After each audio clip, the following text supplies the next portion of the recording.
मित्रांनो, जय जवान जय किसान.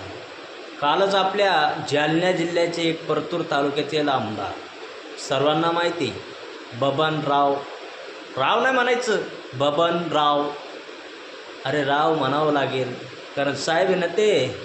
तर मित्रांनो, त्या साहेबांनी काल एका गावात जाऊन तिथं एका सभेमध्ये शेतकऱ्यांना हिणवलं, शेतकऱ्यांची अवकात काढली, शेतकऱ्यांचा सातबारा कोरा करायच्या यांनी लिस्ट्या आपल्याला सातबारा कोरा कोरा कोरा म्हणत मित्रांनो आज शेतकऱ्याची हे हिणवणी करत आहे.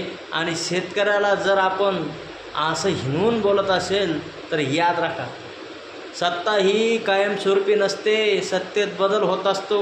थोडं डोक्यानं वापरा, नाहीतर महाराष्ट्रात तुम्हाला खूप जड जाईल. कारण तुम्ही ज्या खासदाराला आमदाराला विचारा की शेतकऱ्याच्या विरोधात बोलल्यानंतर काय होतं, माझी खासदाराला विचारा शेतकऱ्याच्या विरोधात बोलल्यावर काय होतं.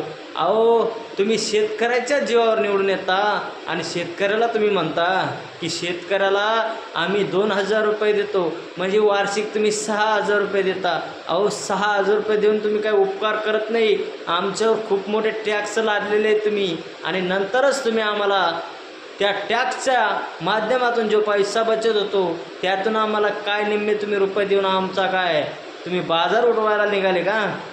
आम्ही शेतकरी आहो साहेब, आणि तुम्हीही एक काळ शेतकरी असाल, आजही तुम्ही शेती करता, पण तुम्हाला गोरगरीब शेतकऱ्याची म्हणजे तुम्हाला माया नाही आहे, तुमच्या अंगात अशी रग भरलेली आहे.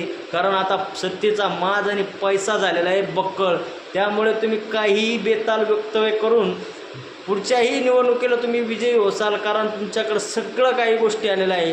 पण शेतकऱ्याच्या विरोधात बोलत जाऊ नका. शेतकऱ्याला तुम्ही एवढं खालच्या थराला जाऊन बोलता, तुमच्या मायला पैसे दिले, बापला पैसे दिले, बहिणीला दिले, सरकार सगळं काही देतं तरी तुम्ही नाव ठेवता.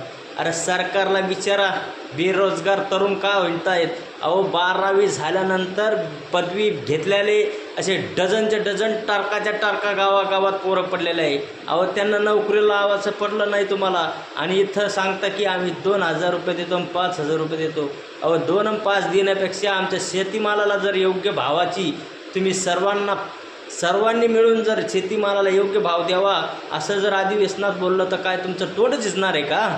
अहो, तिथं तुम्ही बोलूच शकत नाही, कारण तुमच्या जे आमदार वरच्या लेवलचे लोक आहेत त्यांच्या पुढं तुम्ही बोलू शकत नाही. तर मला एवढंच सांगायचं होतं, माझ्या मनाला दुःख लागलं, मी एक शेतकरी पुत्र आहे म्हणून मित्रांनो मी हे व्हिडिओ टाकला. तुर्तास मित्रांनो, जय जवान जय किसान.